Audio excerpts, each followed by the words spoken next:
EWSGGHY here, showing off my 108 For Honor KENSEI build.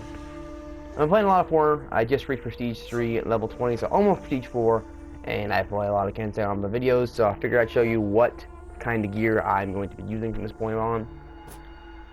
For starters, the helm. I love the way this helm looks, and the debuff resistance is kind of a weird stat in For Honor right now. It will not only stop things like, say, the KENSEI's Chilling Stare, which is the debuff, but it will also stop things like, it helps with things like bleed.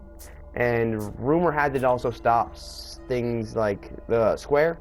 When you do square immediately after a parry, it changes that window. No one really knows exactly how that worked, but I saw a video on it, so I figured, hey, why not grab some debuff resistance while I have the space for it. I also have, I've stunted my revenge mode duration. I did that on purpose. I do not want my revenge modes to last very long. I want to get them super easy and activate them, because when you activate revenge mode in this game, they fall on their asses and they basically just lose. So I want to do that as often as possible. I don't want it to last very long. I just want to keep activating it. And exhaustion recovery is a big deal. It only works for when you run out of stamina. That's the only time this stat's relevant, but it's super relevant, I can't say, because there's, for example, the Shingoki has a headbutt combo which takes half your stamina. Does that twice, you're exhausted, you're about to die, unless you have good exhaustion recovery. Next up, the arms. I love this arm part. Damage block resistance is okay. Revive speed is super low. Reviving is only important if you have people dying, and no one's gonna die on my team. I'm gonna kill everybody. Stamina regen is like the best stat ever. You can't say. Next up, the chest piece. I just got this chest piece, most recent one I fixed. Execution health regen. Executions aren't always gonna happen, because if you're in the middle of a gank, you have time to execute them. You just gotta keep fighting. Damage block is pretty important, so I went with that one. And sprint speed is super relevant in game modes like skirmish elimination. I find people like, they see me like, oh crap, it's gonna kill me, and they just take off running. With this stat, I can keep up with them. Next up, my sword. I love my sword. This thing looks amazing. The blade's the most cool looking part for me. It stunts attack. Now, attack you think will be a very important stat in For Honor, and it is kind of important, but the thing is, if you max out attack, you're only going to get like a plus 20% attack bonus, which is not that much, whereas if you max out defense, you get a plus 30% defense. So that's the second most important stat for me, but stamina cost reduction is the most, it's your bread and butter, as KENSEI.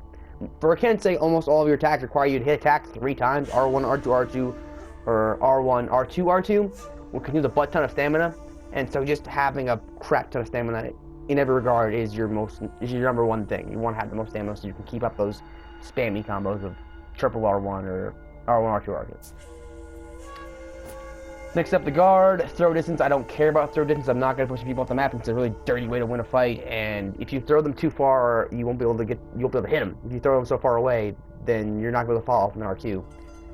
Revenge mode attack's pretty good stat. It's useful. And revenge gained by injury is the #1 stat you want here, because as soon as they touch you, you're going to get your revenge, and you're going to be able to activate it and knock them down and just kill them. That's what your goal is for this part of the sword. Then finally, the hilt.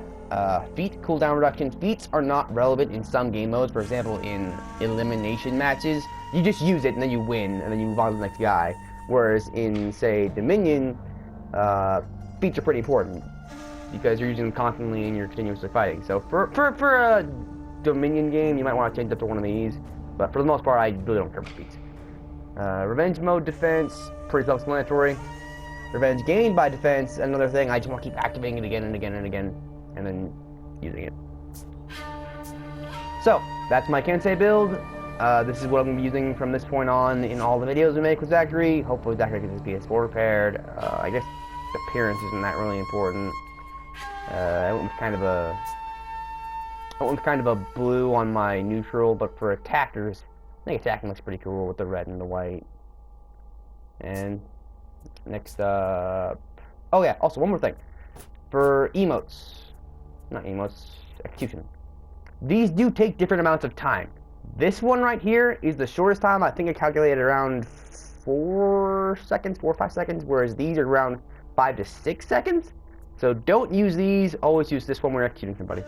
I'll go over more things in a video on how to play the KENSEI, but for now, if you want the best KENSEI as far as effectiveness, as far as armor, this is the best KENSEI you can get. I 100% believe that. How to use the KENSEI, I'll make a different video, but for now, Signing out.